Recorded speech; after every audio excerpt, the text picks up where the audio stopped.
thunderstorm that's sitting over Zion, which might come this way, might make for an entertaining night. And this is Bryce Canyon,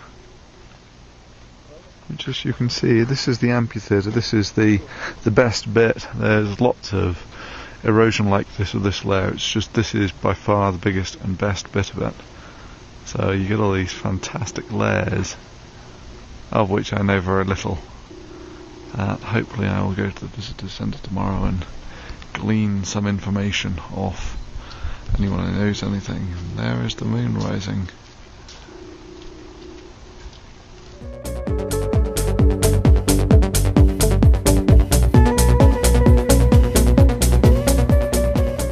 Moon rising above Bryce. And would you believe it, one of those little pillars down there, I think it's one of the white ones. Yeah, it's one of the ones in that layer there somewhere. I don't know where, it could be anywhere. But one of them is an absolutely spitting image of of Queen Victoria. So, what do you think, creationists? Is that by chance or by design? What are the chances of finding an eroded pillar in a canyon that looks like Queen Victoria? Anyway, it's a fantastic place, it's Bryce. You can actually walk all the way. Yeah, I've done this before. You walk all the way around all these spires and the such like. Oh. Okay, this is where I spent a portion of last night, up till about probably 1 in the morning, 2 in the morning, something like that. And it was blowing an absolute gale, so there's maybe a 40, maybe even a 50 mile an hour wind. A very strong wind.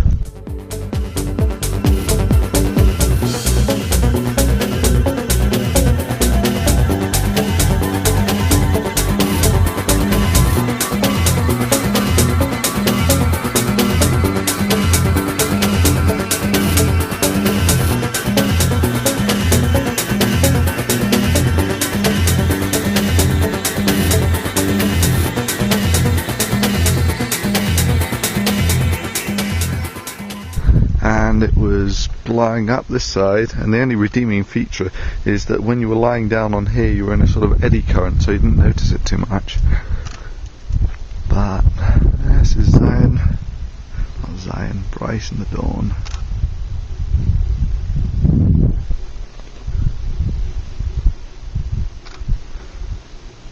And yeah, last night I was actually forced off by thunderstorms, so there were clouds hammering in over here from that sort of general direction, and it's really quite menacing. I couldn't actually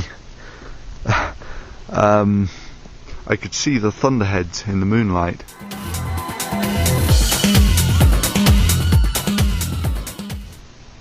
That's fantastic, isn't it, these little ridges?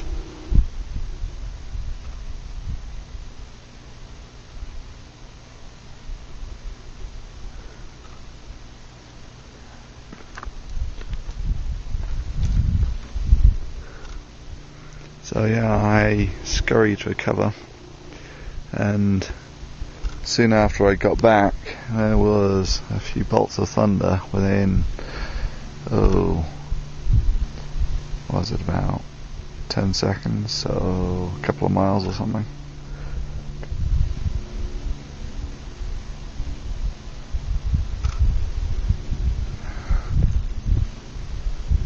So what I'm thinking of doing, seeing as the wind's dropped right down, so trails. If I get down to a place like that, I'm in with a chance of flying. Flying from here, I think, would be outrageously ballsy. As in, well, this would be the highest I'd ever flown at, and after you throw it, any slight loss of control and you've got fairly serious trouble.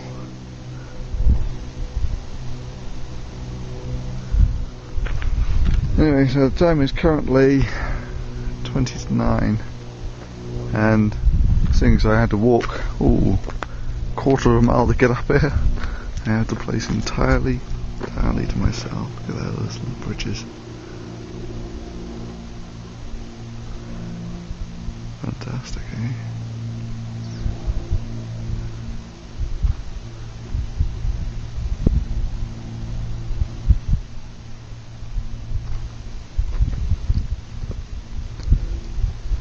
So, in amongst these spires, there are loads of them of, I think the Indians call them hoodoos, which is, you know, people. And you can sort of see why these are emerging in rows. Apparently this is kind of like the checkboard we saw in Zion, where you get the water eroding the gullies and then the freeze thaw doing the one at 90 degrees to it. So, hoodoos in different colours. And just to give you some idea of what we're actually looking at here, what you have is, these are sedimentary layers of sedimentary rock, and we're right at the top, Bryce Canyon here. And when this all got deposited, of course, these are all sort of flat, linear beds. And this deposition happened, there have been at least 3 big inundations of America. The first one covered all of this side, and that was, oh God knows, a long time ago, 2 billion years or something ago.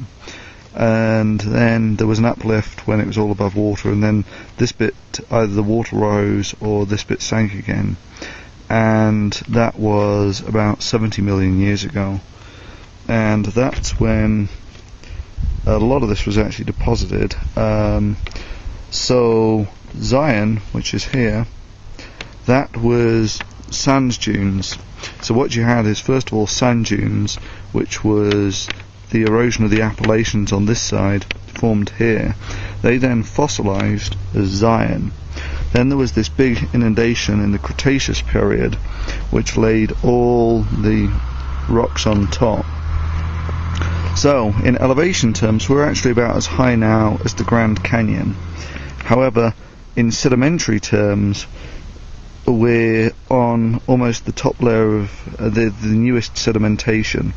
So beyond this, you've got Zion, which was the fossilized sand dunes of was it 200 million years ago, and we're heading over to the Grand Canyon next, which goes back, I think, all the way to the Precambrian. Okay, the coward chooses survival once again.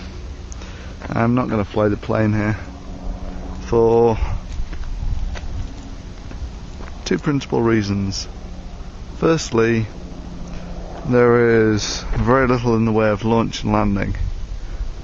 Well, yeah, that was sort of true at the Golden Gate as well, but here we're at 8,000 feet, which means the plane will be much less stable. There's very little in the way of wind, that's fantastic.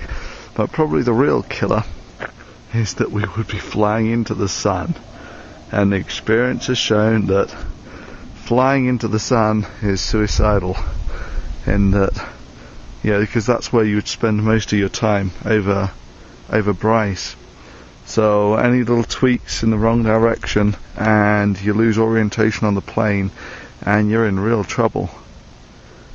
So for that conglomerate of reasons, the coward is going to choose survival once again.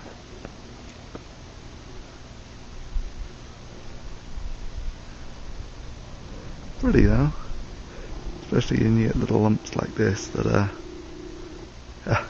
kind of top heavy. They must have names, all of these things have names. Interesting how they grow in little pockets of, 8 or so. And then you get the other ones behind it, the ones which just look like soldiers, the terracotta soldiers marching down. The little ones. Anyway, so no fly at Bryce.